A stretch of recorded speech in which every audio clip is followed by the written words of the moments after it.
विश्वभद्रवीरायुयं पादस्तुतिभिः सदान मुञ्जामि त्वाहमिषा जीवनायकमज्ञातयक्ष्मादुदराजयक्ष्मान् ग्राह्यत्यग्राहयति वैदतेनन्दस्य इन्द्राग्नि प्रमुमुक्तमेनम्. போதி வணக்கம். 2024 ஆகஸ்ட் மாதத்தை கணக்கிட்டு ராசி பலன்களை பார்ப்போமே. ஆகஸ்ட் மாதம்னு சொல்லக்கூடியது தமிழில் 2 மாதங்கள் வரும், ஆடி ஆவணி. ஆங்கிலத்தில் ஒரு மாதம் ஆகஸ்ட் மாதம். இதை ஆங்கில தேதியை கணக்கிட்டு ராசி பலன்களை பார்ப்போமே. இன்றைக்கு பார்க்கக்கூடிய ராசி ரிஷபராசி நண்பர்களுக்குண்டான ஒரு மாதத்திற்குண்டான பலனை பார்ப்போம்.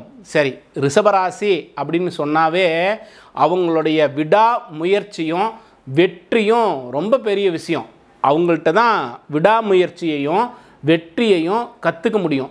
இந்த வார்த்தை மிகையான வார்த்தையும் கிடையாது. அவர்களுக்கு மிகப்பெரிய மனோபலம் இருக்கும். முயற்சி பார்த்திங்கன்னா மிகப்பெரிய மனோபலம் இருந்துக்கிட்டே இருக்கும். தோல்வியாகக்கூடிய சூழ்நிலையில் கூட ஒரு தைரியத்தோடு முயற்சி பண்ணிகிட்டே இருப்பாங்க. கடைசி நேரத்தில் வெற்றி அடையக்கூடியவர்கள் யாருன்னா இந்த ரிஷபராசி நண்பர்கள். இதை நிறையா உங்களுடைய அனுபவத்தில் நீங்கள் பாருங்களேன். உங்களுடைய நண்பர்கள், உங்களை சுற்றி இருக்கக்கூடியவங்களெல்லாம் நீங்கள் ஆய்வு செய்து பாருங்கள். இந்த விஷயத்தை கொஞ்சம் புரிஞ்சிக்க முடியும். சரி, இவர்களுடைய ராசி பலன்களை பார்ப்போம். ரிஷபராசி நண்பர்களுக்கு இந்த மாதத்தினுடைய துவக்கம் 3ஆம் வீட்டிலே சூரியன் இருக்கிறார். ஆடி மாதத்தில் 3ஆம் வீட்டில் சூரியன் இருப்பார் இல்லையா. 3ன்னு சொல்லக்கூடியது தைரியஸ்தானம். அதே போல் முயற்சி வெற்றி இதையெல்லாம் சொல்லக்கூடியது 3ஆம் வீடு. ரிஷபராசி நண்பர்களுக்கு 3இல் சூரியன் இருக்கக்கூடிய காலத்தில் எடுக்கக்கூடிய முயற்சிகள் அத்தனையும் மிகப்பெரிய வெற்றியாக மாறக்கூடிய மாதம். இந்த மாதம் உண்மையிலே ஒரு அற்புதமான மாதம் தான் சொல்லணும். ரிஷபராசி நண்பர்களுக்கு இந்த ஆகஸ்ட் மாதம் ரொம்ப சிறப்பான மாதம்.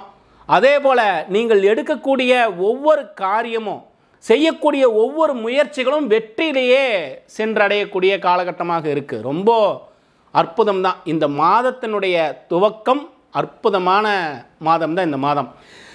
ஆவணி மாதம் 1ஆம் தேதி சூரியனுடைய பெயர்ச்சி. சூரியன் சிம்மத்தில் அமர்கின்றார். 4ஆம் வீட்டிற்குரிய கிரகம் 4ஆம் வீட்டிலே அமர்கின்றார். இது ஒரு அற்புதம் தானே.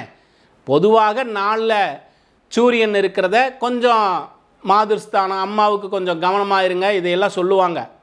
ஆனால் 4ஆம் வீட்டிற்குரிய கிரகம் 4ஆம் வீட்டிலேயே ஆட்சியாகின்றார். வண்டி வாகனம் நிலம் சொத்தெல்லாம் சொல்லக்கூடிய 4ஆம் வீடு வலுவாகுது. ரிஷபராசி நண்பர்களுக்கு சொத்து சேர்க்கை, வாகன சேர்க்கை, புதிய வாகனங்கள் வாங்கக்கூடிய அமைப்புகள் எல்லாம் ஏற்படுது. இந்த இடத்துல இன்னொரு விசேஷமும் நடக்குது. உங்களுடைய ராசிநாதன் சுக்கிரன் அந்த இடத்துலையே இருக்கிறார். இந்த மாதத்தினுடைய துவக்கத்திலே பார்த்தீங்கன்னா சுக்கிரன் அந்த இடத்துலையே இருக்கிறார். ஆவணி மாதம் 1ஆம் தேதி சூரியன் அந்த இடத்துல ஆட்சி ஆகின்றார். அற்புதம் தானே.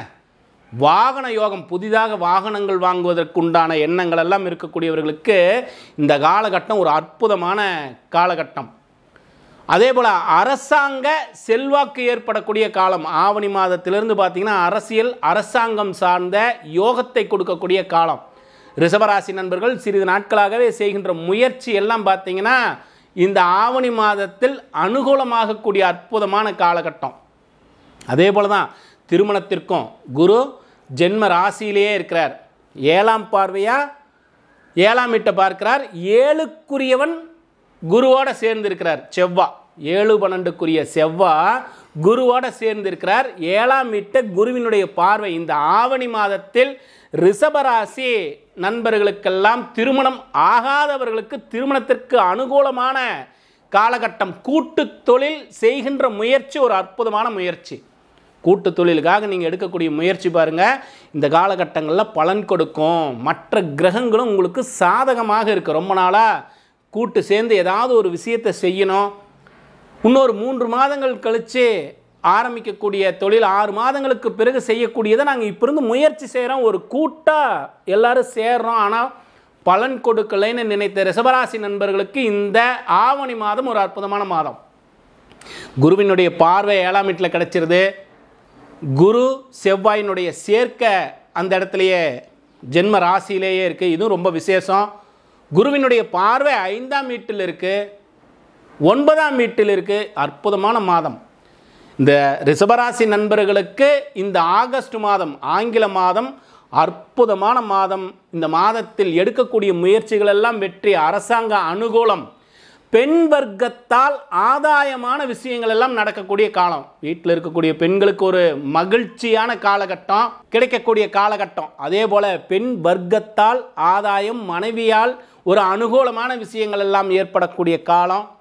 உறவினர்களுடைய வருகை, உங்களுடைய வீட்டிற்கு உறவினர்களுடைய வருகை இருக்கும், விருந்து கொடுக்கக்கூடிய காலம். இந்த காலத்தில் எல்லா மகிழ்ச்சியான விஷயங்களும் நடக்குது. இந்த ஆகஸ்ட் மாதத்தில் பார்த்தீங்கன்னாக்கா உறவினர்களுடைய வருகை, விருந்து, எல்லா குடும்பத்தோட மகிழ்ச்சியாக இருத்தல், மனைவிக்கு ஒரு அற்புதமான காலகட்டம், எடுக்கக்கூடிய விஷயங்கள் எல்லாம் வெற்றி.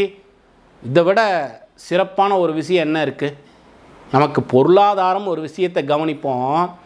ராசிக்கு 2ஆம் வீட்டிற்குரிய புதன் 4ஆம் வீட்டில், இது கல்வியை சொல்லக்கூடியதும் 2ஆம் வீடு, வாக்குஸ்தானம்னு சொல்லக்கூடியது 2ஆம் வீடு, பொருளாதாரத்தை சொல்லக்கூடியது 2ஆம் வீடு. 2க்குரிய புதன் பகவான் 4ஆம் வீட்டிலே இருக்கின்றார். அற்புதம் தானே? புதிய மனையினுடைய சேர்க்கை, மனை புதிதாக மனை வாங்கக்கூடிய அமைப்பு, சொத்து சேர்க்கை ஏற்படக்கூடியது, நண்பர்களால் ஆதாயமான விஷயங்கள் எல்லாம் ஏற்படக்கூடிய காலம். இது ஒரு அற்புதம் தான். 5ல் கேது பகவான் இருந்தாலும் குருவினுடைய 5ஆம் பார்வை கேதுவின் மீது இருப்பதால் பாதிப்புகள் எல்லாம் இல்லை. 11ல் இருக்கக்கூடிய ராகு லாபத்தை கொடுக்கின்றார். அதே போல் ஒரு சின்ன குறிப்பாக மட்டும் தெரிஞ்சுக்க வேண்டிய விஷயம், ரிஷபராசி நண்பர்கள் சின்ன சின்ன விரயங்கள் எல்லாம் நடக்குதே, இப்படியெல்லாம் யோசிக்கலாம். ஏன்னா 12க்குரியவர் ஜென்ம ராசியில் இருப்பார், செவ்வாய் ஜென்ம ராசியில். ஆனால் நடக்கக்கூடிய விரயங்கள் குரு செவ்வாயோடு சேர்ந்திருப்பதால் சுப விரயங்கள் ஏற்படக்கூடிய காலமாக எடுத்துக்கலாம். சுப செலவுகள், வாகனம் வாங்கிறது, வீடு வாங்கிறது, இந்த மாதிரி சுப செலவுகளுக்கு இந்த காலகட்டத்தை ஏற்ற காலமாக நினச்சிக்கலாம். ஒரே அசுப விரயங்கள் எல்லாம் குறையக்கூடிய காலம். ஏன்னா சனி பகவான் வக்ரமாகிறார். உங்களுக்கு 9, 10க்குரிய சனி பகவான் 12ஆம் வீட்டை பார்த்துட்டு இருந்தார் இல்லையா, வக்ரமாயிட்டார். விரயங்கள் எல்லாம் குறையக்கூடிய காலம். நிறைய விரயங்கள் நடந்துருச்சு, எடுக்கக்கூடிய முயற்சியில் நிறைய விரயங்கள் செய்துட்டோன்னு நினைத்த ரிஷபராசி நண்பர்களுக்கெல்லாம் விரயங்கள் குறையக்கூடிய காலம். விரையாதிபதி செவ்வாய் குருவோடு இணைந்திருக்கிறார். சுப செலவுகள் ஏற்படக்கூடிய காலம். சும்மாவே செலவாயிட்டே இருந்தது, சும்மாவே எங்களுடைய பொருள்கள் எல்லாம் விரயமாச்சு அப்படி நினைத்த ரிஷபராசி நண்பர்களுக்கு இது ஒரு அற்புதமான காலம். இந்த ஆகஸ்ட் மாதம் அவருக்கு 4ஆம் வீட்டு மேலேயும் பார்வை இருந்தது. அவருடைய 7ஆம் பார்வை 4ஆம் வீட்டில் இருந்தது. முன்பே 4ஆம் வீட்டில் சூரியன் வர்றது விசேஷம், 4ஆம் வீட்டில் சுக்கிரன் இருப்பது விசேஷம், 4ல் புதன் இருப்பது விசேஷம். இதெல்லாம் பார்த்தோம். இதைவிட இன்னொரு சிறப்பாக 4ஆம் வீட்டை பார்த்த சனி பகவான் வக்ரமாகிறது இன்னும் விசேஷம். தாயாரினுடைய ஆரோக்கியம் சீர்படும். உங்களுடைய தாயாரினுடைய ஆரோக்கியம் சீர்படும். தாயாருக்காக செய்த செலவுகள், மருத்துவ விரயங்கள் எல்லாம் குறையும். சின்ன சின்ன விரயங்கள் ஏற்பட்டதெல்லாம் இடத்தினாலையும் வாகனத்தாலையும் செய்த விரயங்கள் எல்லாம் மாறக்கூடிய காலம். அற்புதம் தானே? அதே போல் 7ஆம் வீட்டிலையும் சனி பகவானுடைய பார்வை இருந்தது. அதனால தான் முன்பே பார்த்தோம், 7ஆம் வீட்டிற்குரிய செவ்வாய் குருவோடு சேர்ந்திருக்கிறார்.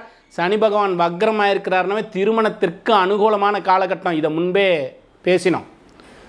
கவனமாக இருக்க வேண்டிய விஷயம் பார்த்தீங்கன்னா, தொழிலில் சிறிது கவனமாக இருக்கணும். 10ஆம் வீட்டிற்குரிய சனி பகவான் வக்ரமாகிறதால இறைவனுடைய வழிபாடு ரொம்ப ரொம்ப அவசியம். இறைவனை பற்றிக்கணும் இந்த காலகட்டத்தில்.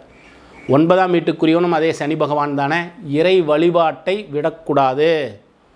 தொடர்ந்து நமக்கு நேரம் கிடைக்கும்போது பக்கத்தில் இருக்கக்கூடிய கோவிலில் நம்ம நிறையா வழிபாடுகள் எல்லாம், நிறைய வழிபாட்டு முறைகள் எல்லாம் நம்முடைய நேயர்களுக்காக நிறையா சொல்லியிருக்கோம். இதிலும் குறிப்பாக கோவிலில் வழிபாடு செய்கின்ற பொழுது அந்த கோவில் வளாகத்தை சுற்றி வரக்கூடிய ஏதோ ஒரு இடத்தில் அமைதியாக கண்களை மூடி இறைவனை புருவ மத்தியில் நினைத்து ஒரு 15 நிமிடங்களாவது தியானம் செய்யுங்க. இது ரொம்ப அவசியம். தொழிலில் ஒரு நல்ல அபிவிருத்தி ஏற்படும். ஒரு நல்ல முன்னேற்றமான சூழ்நிலையெல்லாம் ஏற்படும். சரி, எந்த கோவிலில் செய்யலான்னு ஒரு சந்தேகம் வரலாம் இல்லையா? தொழிலில் அபிவிருத்தி ஆகணும்னா பைரவர் வழிபாடு, பைரவர் கோவிலில் வழிபாடு தொடர்ந்து செய்துக்கிட்டே வாங்க.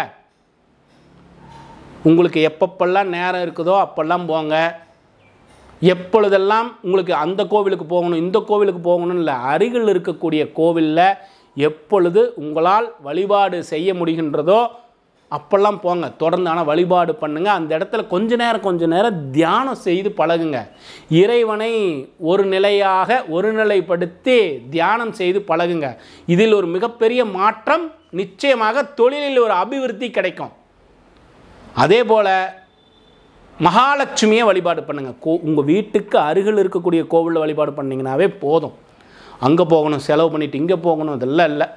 உங்கள் வீட்டிற்கு அருகில் இருக்கக்கூடிய மகாலட்சுமி கோவிலில் வெள்ளிக்கிழமை முதல் ஓரையில் வழிபாடு பண்ணுங்க. இன்னும் அற்புதமான பலன்கள் எல்லாம் கிடைக்கக்கூடிய மாதம். இந்த இறைவனுடைய வழிபாடு தியானத்தோடு சேர்த்து இருந்ததுன்னா இந்த மாதத்தில் ஏற்படக்கூடிய பலன்கள் எல்லாம் இன்னும் அற்புதமான பலன்களாக, உயர்வான பலன்களாக கிடைக்கும். சொல்லியிருக்கக்கூடிய நற்பலன்கள் இன்னும் சிறப்பாக இருக்கும். நம்ம பேசக்கூடியது பொது பலனாக இருந்தாலும் இறைவனுடைய வழிபாடும் கொஞ்சம் தேவைங்கிறதுக்காக இந்த விஷயத்தை சொல்கிறோம். ஜனனகால ஜாதகத்தில் நல்ல திசா புத்தி நடந்ததுன்னா இன்னும் அற்புதமான பலன்கள் எல்லாம் கூடி வரும். நம்முடைய நேயர்களுடைய விருப்பத்திற்காக ஜனனகால ஜாதகத்தையும் கோல்சார பலனையும் ஒப்பிட்டு சில காணொளிகள் எல்லாம் பதிவு பண்ணிகிட்டே வரோம். ரிஷபராசி நண்பர்களுக்கு இந்த மாதத்தினுடைய பொது பலன்களை பார்த்தோம். அந்த தனி காணொளியும் பாருங்கள். ஜனனகால ஜாதகத்தையும் கோல்சார கிரகங்களையும் இணைவு செய்து சில குறிப்புகள் பேசுவோம். இன்னும் பலனாக இருக்கணும், இன்னும் பார்க்கக்கூடிய நேயர்களுக்கு அற்புதமான பலன்கள் கிடைக்கணுங்கிற ஒரு எண்ணத்தோட தொடர்ந்து பல பதிவுகள், பல காணொளிகள் தொடர்ந்து பேசிக்கிட்டே வரோம். கோல்சாரத்தினுடைய பலனையும் ஜனனகால ஜாதகத்தோடு கோல்சாரத்தை எப்படி பொருத்திக்கலாம், எதெல்லாம் நமக்கு ஒரு தீர்வு கிடைக்கும், இதற்காக ஒரு சில காணொளிகள், எந்தெந்த காலகட்டங்களில் நற்பலன்கள் எல்லாம் கிடைக்கும், இதுக்காக பல காணொளிகள் தொடர்ந்து பேசிக்கிட்டே வரோம்.